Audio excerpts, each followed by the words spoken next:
Chapter 5 in 1984.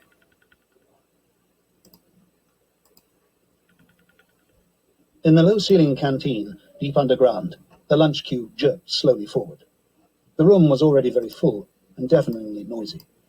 From the grill at the counter, the steam of stew came pouring forth with a sour, metallic smell, which did not quite overcome the fumes of Victory gin.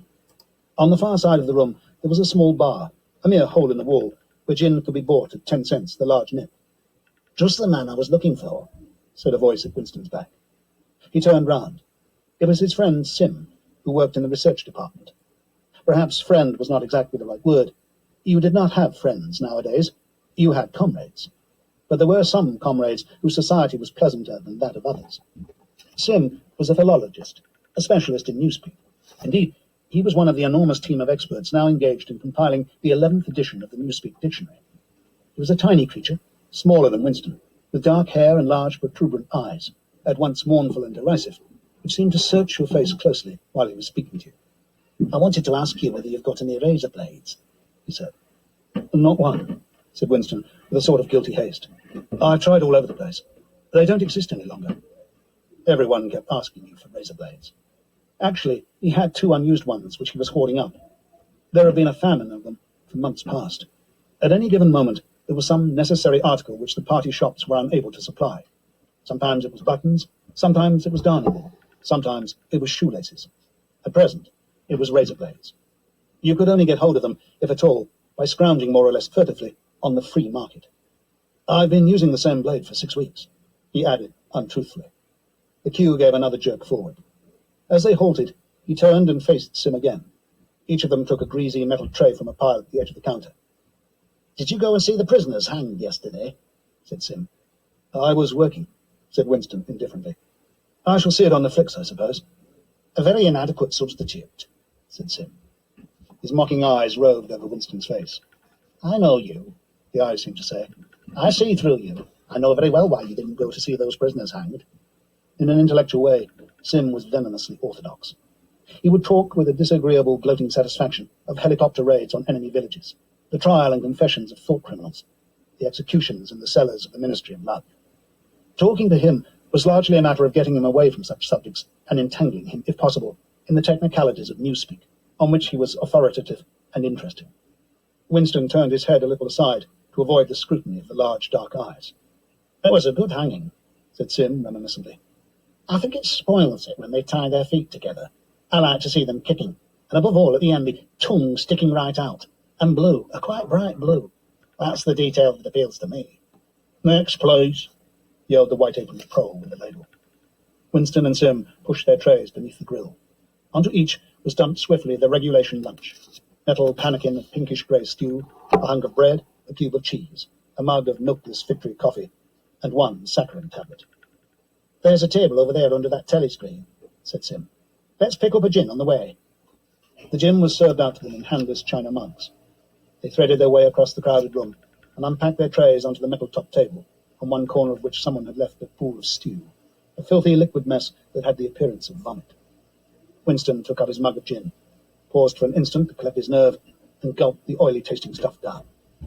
When he had winked the tears out of his eyes, he suddenly discovered that he was hungry. He began swallowing spoonfuls of the stew, which, in among its general sloppiness, had cubes of spongy, pinkish stuff, which was probably a preparation of meat. Neither of them spoke again till they had emptied their pannikins. From the table at Winston's left, a little behind his back, someone was talking rapidly and continuously, a harsh gabble almost like the quacking of a duck, which pierced the general uproar of the room. "How's the dictionary getting on?" said Winston, raising his voice to overcome the noise. "Slowly," said Sim. "I'm on the adjectives. That's fascinating." He had brightened up immediately at the mention of newspeak. He pushed his pannikin aside, took up his hunk of bread in one delicate hand and his cheese in the other, and leaned across the table so as to be able to speak without shouting. "The 11th edition is the definitive edition," he said. "We're getting the language into its final shape, the shape it's going to have when nobody speaks anything else. When we've finished with it, people like you will have to learn it all over again. You think, I dare say, that our chief job is inventing new words, but not a bit of it. We're destroying words, scores of them, hundreds of them, every day. We're putting the language down to the bone. The 11th edition won't contain a single word that will become obsolete before the year 2050. He bit hungrily into his bread, and swallowed a couple of mouthfuls, then continued speaking with a sort of pedant's passion. His thin, dark face had become animated. His eyes had lost their mocking expression and grown almost dreamy. It's a beautiful thing, the destruction of words. Of course, the great wastage is in the verbs and adjectives, but there are hundreds of nouns that can be got rid of as well. It isn't only the synonyms, there are also the antonyms. After all, what justification is there for a word which is simply the opposite of some other words? A word contains its opposite in itself. Take good, for instance. If you have a word like good, what need is there of a word like bad? Ungood will do just as well. Better because it's an exact opposite, which the other is not. Or again, if you want a stronger version of good, what sense is there in having a whole string of vague, useless words like excellent and splendid and all the rest of them? Plus good covers the meaning, or double plus good if you want something stronger still. Of course, we use those forms already, but in the final version of Newspeak, there'll be nothing else. In the end, the whole notion of goodness and badness will be covered by only 6 words. In reality, only 1 word. Don't you see the beauty of that, Winston? It was BB's idea originally, of course, he added as an afterthought.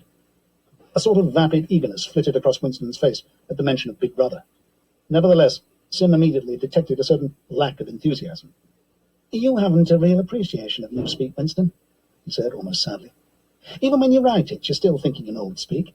I've read some of those pieces that you write in the Times occasionally. Well, they're good enough, but they're translations. In your heart, you'd prefer to stick to old speak, with all its vagueness and its useless shades of meaning. You don't grasp the beauty of the destruction of words. Do you know that Newspeak is the only language in the world whose vocabulary gets smaller every year? Winston did know that, of course. He smiled sympathetically, he hoped, not trusting himself to speak. Sim bit off another fragment of the dark-coloured bread, chewed it briefly, and went on. Don't you see that the whole aim of Newspeak is to narrow the range of thought? In the end, we shall make thought crime literally impossible, because there'll be no words in which to express it. Every concept that can ever be needed will be expressed by exactly 1 word, with its meaning rigidly defined and all its subsidiary meanings rubbed out and forgotten.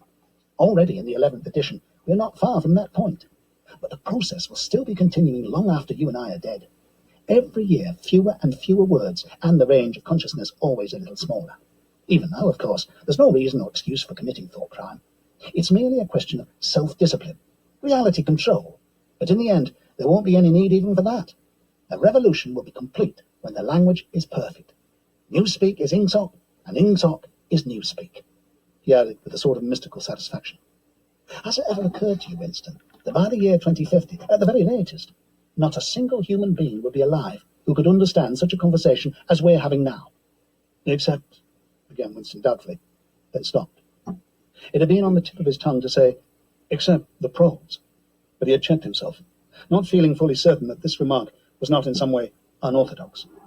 Sim, however, had divined what he was about to say. The proles are not human beings, he said carelessly. By 2050, earlier probably, all real knowledge of old speak will have disappeared. The whole literature of the past will have been destroyed.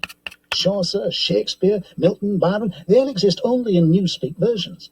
Not merely changed into something different, but actually changed into something contradictory of what they used to be. Even the literature of the party will change. Even the slogans will change.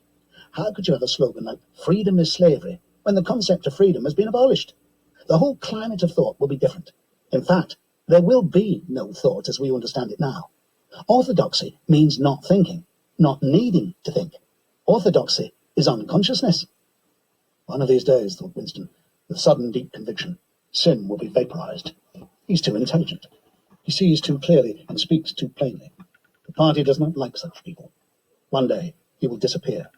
It is written in his face. Winston had finished his bread and cheese. He turned a little sideways in his chair to drink his mug of coffee. At the table on his left, the man with the strident voice was still talking remorselessly away. A young woman, who was perhaps his secretary and was sitting with her back to Winston, was listening to him and seemed to be eagerly agreeing with everything he said. From time to time, Winston caught some such remark as, "I think you're so right. I do so agree with you," uttered in a youthful and rather silly feminine voice. But the other voice never stopped for an instant, even when the girl was speaking. Winston knew the man by sight, though he knew no more about him than that he held some important post in the fiction department. He was a man of about 30, with a muscular throat and a large, mobile mouth. His head was thrown back a little, and because of the angle at which he was sitting, his spectacles caught the light and presented to Winston 2 blank discs instead of eyes. What was slightly horrible was that from the stream of sound that poured out of his mouth, it was almost impossible to distinguish a single word. Just once, Winston caught a phrase. "Complete and final elimination of Goldsteinism," jerked out very rapidly, and as it seemed, all in one piece, like a line of type cast solid. And the rest was just a noise, a quack, quack, quacking. And yet, though you could not actually hear what the man was saying, you could not be in any doubt about its general nature. He might be denouncing Goldstein and demanding sterner measures against thought criminals and saboteurs. He might be fulminating against the atrocities of the Eurasian army. He might be praising Big Brother or the heroes on the Malabar front. It made no difference. Whatever it was, you could be certain that every word of it was pure orthodoxy, pure Ingsoc. As he watched the eyeless face with the jaw moving rapidly up and down, Winston had a curious feeling that this was not a real human being, but some kind of dummy. It was not the man's brain that was speaking. It was his larynx. The stuff that was coming out of him consisted of words, but it was not a speech in the true sense. It was a noise uttered in unconsciousness, like the quacking of a duck. Sim had fallen silent for a moment, and with the handle of his spoon was tracing patterns in the puddle of stew. The voice from the other table quacked rapidly on, easily audible in spite of the surrounding din. "There's a word in you speak," said Sim. "I don't know whether you know it. Duck speak, to quack like a duck. It's one of those interesting words that have two contradictory meanings. Applied to an opponent, it's abuse. Applied to someone you agree with, it is praise." Unquestionably, Sim will be vaporized, Winston thought again. He thought it with a kind of sadness, although well knowing that Sim despised him and slightly disliked him, and was fully capable of denouncing him as a thought criminal if he saw any reason for doing so. There was something subtly wrong with Sim. There was something that he lacked. Discretion, aloofness, a sort of saving stupidity. You could not say that he was unorthodox. He believed in the principles of Ingsoc. He venerated Big Brother. He rejoiced over victories. He hated heretics, not merely with sincerity, but with a sort of restless zeal, an up-to-dateness of information, which the ordinary party member did not approach. Yet a faint air of disreputability always clung to him. He said things that would have been better unsaid. He had read too many books. He frequented the Chestnut Tree Cafe, haunt of painters and musicians. There was no law, not even an unwritten law, against frequenting the Chestnut Tree Cafe, yet the place was somehow ill-omened. The old discredited leaders of the party had been used to gather there before they were finally purged. Goldstein himself, it was said, had sometimes been seen there, years and decades ago. Sim's fate was not difficult to foresee, and yet it was a fact that if Sim grasped, even for 3 seconds, the nature of his, Winston's, secret opinions, he would betray him instantly to the thought police. So would anybody else, for that matter. But Sim, more than most. Zeal was not enough. Orthodoxy was unconsciousness. Sim looked up. "Here comes Parsons," he said. Something in the tone of his voice seemed to add, "That bloody fool." Parsons, Winston's fellow tenant at Victory Mansions, was in fact threading his way across the room, a tubby, middle-sized man with fair hair and a frog-like face. At 35, he was already putting on rolls of fat at neck and waistline, but his movements were brisk and boyish. His whole appearance was that of a little boy grown large, so much so that although he was wearing the regulation overalls, it was almost impossible not to think of him as being dressed in the blue shorts, grey shirt and red neckerchief of the spies. In visualizing him, one saw always a picture of dimpled knees and sleeves rolled back from pudgy forearms. Parsons did, indeed, invariably revert to shorts when a community hike or any other physical activity gave him an excuse for doing so. He greeted them both with a cheery, "Hello, hello," and sat down at the table, giving off an intense smell of sweat. Beads of moisture stood out all over his pink face. His powers of sweating were extraordinary. At the community centre, you could always tell when he'd been playing table tennis by the dampness of the bat handle. Sim had produced a strip of paper on which there was a long column of words, and was studying it with an ink pencil between his fingers. "Look at him, working away in the lunch hour," said Parsons, nudging Winston. "Keen this, eh? What's that you've got there, old boy? Something a bit too Brady for me, I expect. Smith, old boy, I'll tell you why I'm chasing you. It's that sub you forgot to give me." "Which sub is that?" said Winston, automatically feeling for money. About a quarter of one's salary had to be earmarked for voluntary subscriptions, which were so numerous that it was difficult to keep track of them. "Oh, for 8 weeks, you know, the house-to-house fund. I'm treasurer for our block. And we're making an all-out effort, going to put on a tremendous show. I tell you, it won't be my fault if old Victory Mansions doesn't have the biggest outfit of flags in the whole street. $2, you promise me?" Winston found and handed over 2 creased and filthy notes, which Parsons entered in a small notebook, in the neat handwriting of the illiterate. "By the way, old boy," he said, "I hear that little beggar of mine let fly at you with his catapult yesterday. I gave him a good dressing down for it. In fact, I told him I'd take the catapult away if he does it again. I think he was a little upset at not going to the execution, said Winston. Ah, well, what I mean to say, shows the right spirit, doesn't it? Mischievous little beggars they are, both of them. But talk about keenness. All they think about is the spies and the war, of course. Do you know what that little girl of mine did last Saturday when her troop was on a hike out Birkenstock way? She got 2 other girls to go with her, slipped off from the hike, and spent the whole afternoon following the strange man. Oh, they kept on his tail for 2 hours, right through the woods, and then when they got to Amersham, handed him over to the patrols. What did they do that for? Said Winston, somewhat taken aback. Parsons went on triumphantly. My kid made sure he was some kind of enemy agent. He might have been dropped by parachute, for instance. But here's the point, old boy. What do you think put her onto him in the first place? She spotted he was wearing a funny kind of shoes. Said she'd never seen anyone wearing shoes like that before. So the chances were he was a foreigner. Pretty smart for a nipper of 7, eh? What happened to the man? Said Winston. Oh, that I couldn't say, of course. But I wouldn't be altogether surprised if...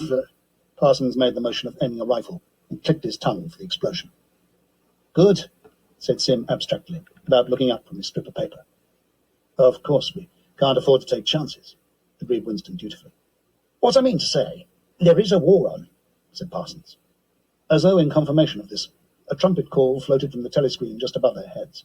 However, it was not the proclamation of a military victory this time, but merely an announcement from the Ministry of Plenty.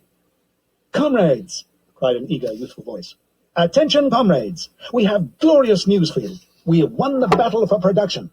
Returns now completed of the output of all classes of consumption goods show that the standard of living has risen by no less than 20% over the past year.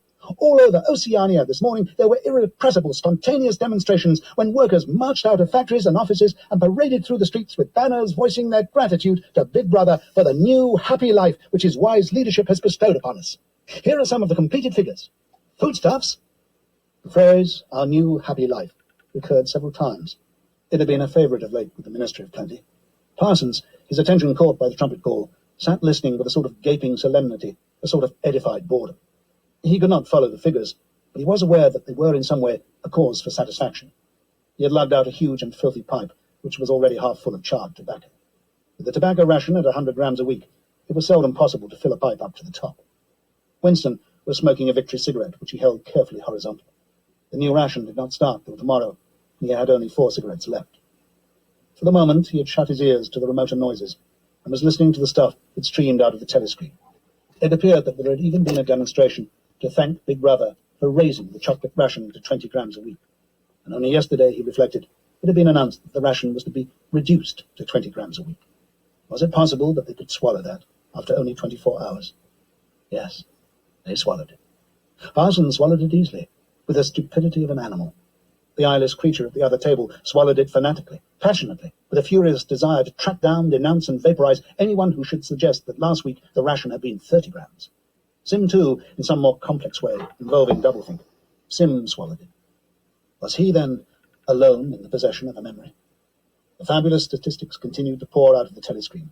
As compared with last year, there was more food, more clothes, more houses, more furniture, more cooking pots, more fuel, more ships, more helicopters, more books, more babies. More of everything except disease, crime, and insanity.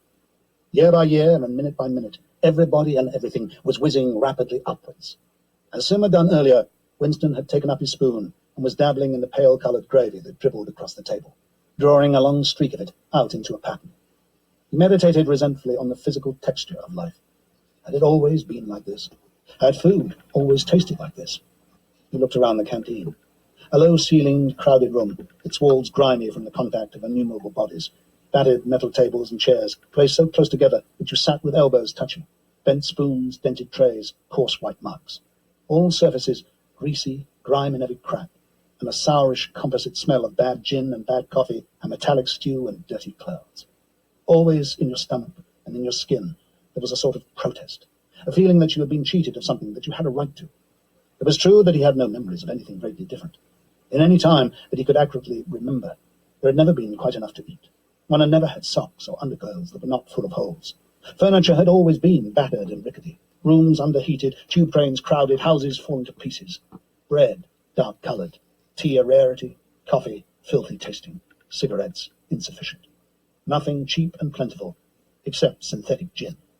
And though, of course, it grew worse as one's body aged, was it not a sign that this was not the natural order of things, if one's heart sickened at the discomfort and dirt, and scarcity, the interminable winters, the stickiness of one's socks, the lifts that never worked, the cold water, the gritty soap, the cigarettes that came to pieces, the food with its strange evil tastes. Why should one feel it to be intolerable unless one had some kind of ancestral memory that things had once been different? He looked around the canteen again. Nearly everyone was ugly, and would still have been ugly, even if dressed otherwise than in uniform blue overalls. On the far side of the room, sitting at a table alone, a small, curiously beetle-like man was drinking a cup of coffee, his little eyes darting suspicious glances from side to side. How easy it was, thought Winston, if you did not look about you, to believe that the physical type set up by the party as an ideal, tall, muscular youths and deep-bosomed maidens, blonde-haired, vital, sunburnt, carefree, existed and even predominated. Actually, so far as he could judge, the majority of people in Airstrip 1 were small, dark, and ill-favored. It was curious how that beetle-like type proliferated in the ministries, little dumpy men growing stout very early in life, with short legs, swift scuttling movements, and fat, inscrutable faces with very small eyes. It was the type that seemed to flourish best under the dominion of the party. The announcement from the Ministry of Plenty ended on another trumpet call and gave way to tinny music. Parsons, stirred to vague enthusiasm by the bombardment of figures, took his pipe out of his mouth. "The Ministry of Plenty's certainly done a good job this year," he said, with a knowing shake of his head. "By the way, Smith, old boy, I suppose you haven't got any razor blades you can let me have?" Not one," said Winston. "I've been using the same blade for 6 weeks myself." "Oh, well, just thought I'd ask, old boy." "Sorry," said Winston. The quacking voice from the next table, temporarily silenced during the minister's announcement, had started up again, as loud as ever. For some reason, Winston suddenly found himself thinking of Mrs. Parsons, with her wispy hair and the dust in the creases of her face. Within 2 years, those children would be denouncing her to the thought police. Mrs. Parsons would be vaporized. Sim would be vaporized. Winston would be vaporized. O'Brien would be vaporized. Parsons, on the other hand, would never be vaporized. The eyeless creature with a quacking voice would never be vaporized. The little beetle-like men who scuttled so nimbly through the labyrinthine corridors of the ministries, they too would never be vaporized. And the girl with dark hair, the girl from the fiction department, she would never be vaporized either. It seemed to him that he knew instinctively who would survive and who would perish, though just what it was that made for survival, it was not easy to say. At this moment, he was dragged out of his reverie with a violent jerk. The girl at the next table had turned partly round and was looking at him. It was the girl with dark hair. She was looking at him in a sidelong way, but with curious intensity. The instant that she caught his eye, she looked away again. The sweat started out on Winston's backbone. A horrible pang of terror went through him. It was gone almost at once, but it left a sort of nagging uneasiness behind. Why was she watching him? Why did she keep following him about? Unfortunately, he could not remember whether she had already been at that table when he arrived or had come there afterwards. But yesterday, at any rate, during the 2 minutes' hate, she had sat immediately behind him, when there was no apparent need to do so. Quite likely her real object had been to listen to him and make sure whether he was shouting loudly enough. His earlier thought returned to him. Probably she was not actually a member of the thought police, but then it was precisely the amateur spy who was the greatest danger of all. He did not know how long she had been looking at him, but perhaps for as much as 5 minutes, and it was possible that his features had not been perfectly under control. It was terribly dangerous to let your thoughts wander when you were in any public place or within range of a telescreen. The smallest thing could give you away. A nervous tic, an unconscious look of anxiety, a habit of muttering to yourself. Anything that carried with it the suggestion of abnormality, of having something to hide. In any case, to wear an improper expression on your face, to look incredulous when a victory was announced, for example, was itself a punishable offence. There was even a word for it in newspeak. Face crime, it was called. The girl had turned her back on him again. Perhaps, after all, she was not really following him about. Perhaps it was a coincidence that she had sat so close to him 2 days running. His cigarette had gone out, and he laid it carefully on the edge of the table. He would finish smoking it after work, if he could keep the tobacco in it. Quite likely the person at the next table was a spy of the thought police, and quite likely he would be in the cellars of the Ministry of Love within 3 days. But a cigarette end must not be wasted. Sim had folded up his strip of paper and stowed it away in his pocket. Parsons had begun talking again. "Did I ever tell you, old boy," he said, chuckling round the stem of his pipe, "about the time when those 2 nippers of mine set fire to the old market woman's skirt because they saw her wrapping up sausages in a poster of BB? Sneaked up behind her and set fire to it with a box of matches. Burned her quite badly, I believe. Little beggars, eh? But keen as mustard. That's a first-rate training they give them in the spies nowadays. Better than in my day, even. What do you think's the latest thing they've served them with? Ear trumpets for listening through keyholes. My little girl brought one home the other night, tried it out on our sitting room door, and reckoned she could hear twice as much as with her ear to the hole. Of course, it's only a toy, mind you. Still, gives them the right idea, eh? At this moment, the telescreen let out a piercing whistle. It was the signal to return to work. All three men sprang to their feet to join in the struggle around the lifts, and the remaining tobacco fell out of Winston's cigarette.